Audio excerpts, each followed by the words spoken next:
इस देश के भीतर लोकतंत्र रहेगा कि नहीं? बिहार एक ब्रेन डेड मुख्यमंत्री से मुक्ति मिलेगा कि नहीं? यह बड़ा सवाल हमारे सामने है। अब हमारी जो जमीन की जो अधिग्रहण की पूरी प्रक्रिया है वो तेज गति से होगा और बाईपास का जो सपना है वो 1 साल 1.5 साल के भीतर पूरा होते आप देखिएगा।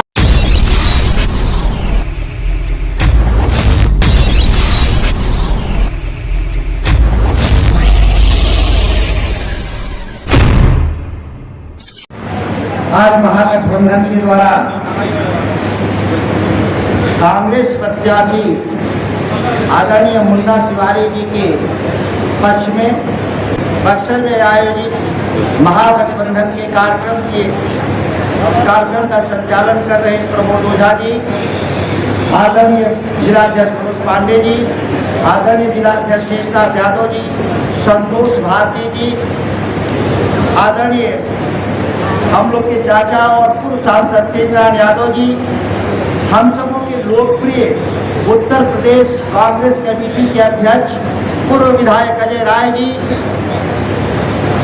निर्मला देवी जी, पूर्व प्रत्याशी पप्पू यादव जी, श्वेता पाठक जी, भरत यादव जी, CPI ML के नवीन कुमार जी, लाल बाबू यादव जी, धनपत चौधरी जी, भुट्टो खान जी, VIP साहब पार्टी के अध्यक्ष अनिल चौधरी जी, बाचालाल निषाद जी, पार्टी प्रवक्ता रंजना यादव जी, विनोद यादव जी, कांग्रेस नेता विनय सिंह जी, चौसा के नगर के अध्यक्ष मनोज यादव जी, कामेश्वर पांडे जी, स्नेहाशीष जी, आदरणीय गणपत मंडल जी, सियाराम राय जी, बक्सर के ब्लॉक प्रमुख जी और आए हुए यहाँ पे सभी बूथ से आए हुए हमारे सम्मानित कार्यकर्तागण, अभिभावकगण, नौजवान साथियों, बहुत साफ शब्दों में इस बात को मैं रखना चाहता हूँ कि यह कोई चुनाव बक्सर के विधायक के चुनाव का सवाल नहीं है।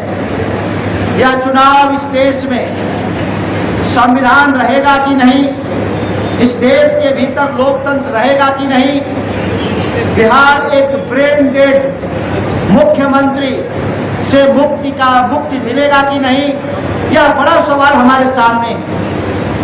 मुन्ना तिवारी जी एक हमारे सहयोगी के तौर पे आपके दिए गए हर मत आदरणीय तेजस्वी यादव जी और आदरणीय राहुल गांधी जी के हाथों को मजबूत करेगा, इस बात को याद रखिएगा।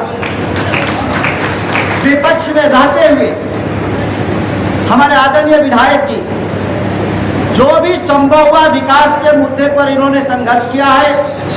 मैं 20 में विधायक बना इनके साथ और हम लोग दोनों भाई विधायक रहते हुए इस बक्सर के सबसे बहुप्रचारित हमारी जो योजना थी, जो चौसा का बिजली घर जो वर्षों से लंबित था, मेरे पिता श्री जगदानंद सिंह ने उसका शिलान्यास रखा था, उसको पूरा करने की जो जिम्मेदारी हमारे दोनों भाइयों के जो कंधे पर था, उसको हम लोग सफलतापूर्वक आज हम लोगों ने उसको चालू कराने का काम किया।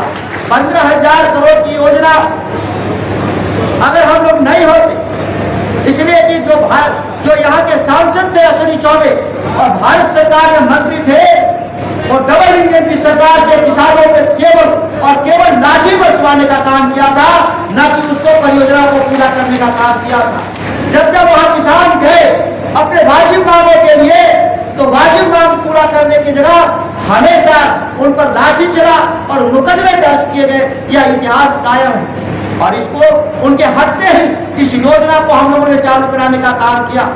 इनके नेतृत्व में निकृष्टम वर्षों से जो निर्माणाधीन था और इस बार हम लोगों ने उसको चालू करके उस योजना को पूरा करने का काम किया है। बक्सर के लिए जो बाईपास की लड़ाई थी, वो बाईपास की योजना स्वीकृति के बाद आज भूमि अधिग्रहण कानून के दलदल में फंसा हुआ है, लेकिन हम लोगों ने भूमि अधिग्रहण खिलाफ कानून के खिलाफ पटना में मोर्चा जो खोला और बक्सर के सड़कों पे कई बार मोर्चा खोला, बिहार सरकार को घुटने पर लाने का काम किया और निर्णय हुआ कि हर साल 10 40% बढ़ाकर किसानों को पैसा मिलेगा। इसके आधार पे अब हमारी जो जमीन की जो अधिग्रहण की पूरी प्रक्रिया है वो तेज गति से होगा और बाईपास का जो सपना है वो 1 साल 1.5 साल के भीतर पूरा होते आप देखिएगा। यही एक हम लोगों ने लड़ाई में जीत हासिल किया है। इसके अलावा तमाम हमारी योजना उत्तर प्रदेश जोड़ने के लिए अजय भाई बक्सर से आ रहे थे, बक्सर आना था भाया गाजीपुर, लेकिन उस पार जाम लगा हुआ था। क्यों? क्योंकि हमारा जो गोलंबर है इस पार से उस पार रोड जाम होने के कारण वो योजना हमारी पूरा नहीं होने के कारण समस्या था। आज हजारों करोड़ का परियोजना हम लोग डबल पुल और हम लोग एलिवेटेड रोड, अब एक फ्लाईओवर पे रोड होगा जो अहिरौली से लेकर के सीधे बलिया को जोड़ देगा। ये जो जमीन पे जो 4 लेन बना है इसको एलिवेटेड बनाया जाएगा। यह भी योजना हम लोगों का अगले साल काम शुरू हो जाएगा और 2 साल के भीतर हमको उत्तर प्रदेश का जो एक्सप्रेसवे है, ईस्टर्न एक्सप्रेसवे जो दिल्ली जोड़ने वाला, हम तेजी से दिल्ली जा सकेंगे और आ सकेंगे। यह तमाम जो बड़ी परियोजनाएं इस इलाके के विकास के लिए जो जरूरी था उसको हम लोग केवल आगे ही नहीं बढ़ाया, उसको हम लोग पूरा किया। हम लोग नरेंद्र मोदी जैसे आसमानी वादों के साथ नहीं रहते। हमारी पार्टी, हमारे नेता जब आश्वासन देते हैं इस बिहार के लोगों को उसको पूरा करने का काम करते हैं। हम लोग झूठ बोलने वाले लोग नहीं हैं। अन्य कई बड़ी परियोजनाएं, बक्सर का फ्लाईओवर, चौसा का फ्लाईओवर, एक पिछले सरकार में काम शुरू हुआ धीमी गति से। मेरे पिता श्री जगदानंद जी ने दोनों फ्लाईओवर को पास कराया था, लेकिन निकम्मे लोग जो सांसद थे उनके कुकर्मों से ये हमारा आज भी रोड का जाम लगा रहा था। यह भी 6 महीने के भीतर दोनों फ्लाईओवर तो बनेंगे ही बनेंगे। नया फ्लाईओवर बक्सर विधानसभा में पांडे पट्टी में और आगे हमारा वो जो जाता है बरगा के पास, जो उस पार जो डुमराव पकड़ता है, जासो होके जो जाता है, दोनों फ्लाईओवर हमारे रिजर्व में इस कार्यकाल में जो हमने पास किया है, यह दोनों नए फ्लाईओवर अपने सांसद रहते ही इन दोनों परियोजनाओं को पूरा कराने का काम करेंगे ताकि इस इलाके के परिवहन का मामला हो, शिक्षा के क्षेत्र में भी हमारी जो बड़ी मांग है कि विश्वामित्र की जो ऐतिहासिक धरती, ज्ञान की धरती, कर्मभूमि, जहाँ भगवान राम की शिक्षा स्थली को कैसे विकसित किया जाए, इसके लिए भी व्यापक तौर पे हम लोगों ने परियोजना का हम लोग जो परियोजना हम लोगों ने जो तैयार किया है वो आने वाले वक्त में दिखेगा। बक्सर आज ज्ञान की भूमि नहीं रही। ये कहते हैं लोग कि मिनी काशी का जो संकल्प है, जो मिनी काशी का लोगों का जो एजेंडा है, उसके लिए हमको ज्ञान की धरती के रूप में इसको परिवर्तित करना होगा। क्योंकि दुनिया के इतिहास में पहला जहाँ से शिक्षा देने वाले गुरु और शिक्षा ग्रहण करने वाले हमारे शिष्य भगवान राम इसी धरती से लोकप्रिय हुए थे। यह तमाम ऐसे सवाल है बक्सर के भविष्य को लेकर के, और चुनाव लड़ने वाले लोग भाजपा में आते हैं और जितने आते हैं उससे जाते हैं, उसमें पार्टी में कला है।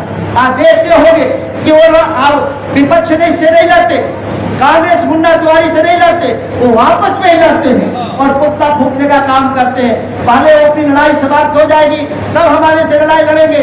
और खास तौर से राष्ट्रीय जनता दल के अपने साथियों को मैं कहना चाहता हूँ, इस बात को याद रखिएगा, यह लड़ाई अंतिम लड़ाई है हमारे लिए।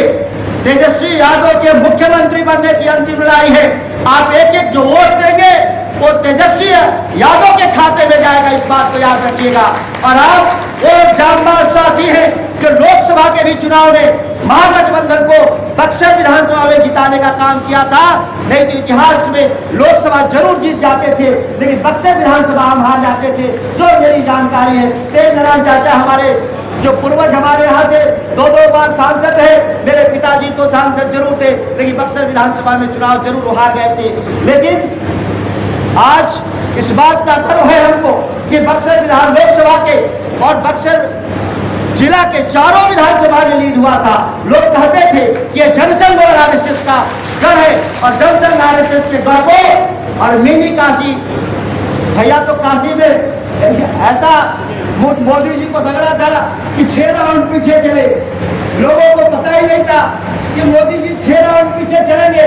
पहले पता होता तो चुनाव मोदी जी हार गए होते, लेकिन हम भी टूटेगा। और हम तो आज भविष्यवाणी भी कर रहे हैं, हम लड़ेंगे। लेकिन मोदी जी बनारस से चुनाव नहीं लड़ेंगे, इस बात को याद रखिएगा। अजय राय ने जो उनको झटका दिया है वो जीवन भर बनारस की तरफ वो मुंह नहीं दिखाने आएंगे। मैं आपको विश्वास दिलाता हूँ और बच्चे से आवाज दीजिए, कांग्रेस पार्टी को पंजा छाप पे मुहर लगाइए और आप महागठबंधन के प्रत्याशी को जिताने का काम करेंगे। हम इन्हीं चंद शब्दों के साथ अपनी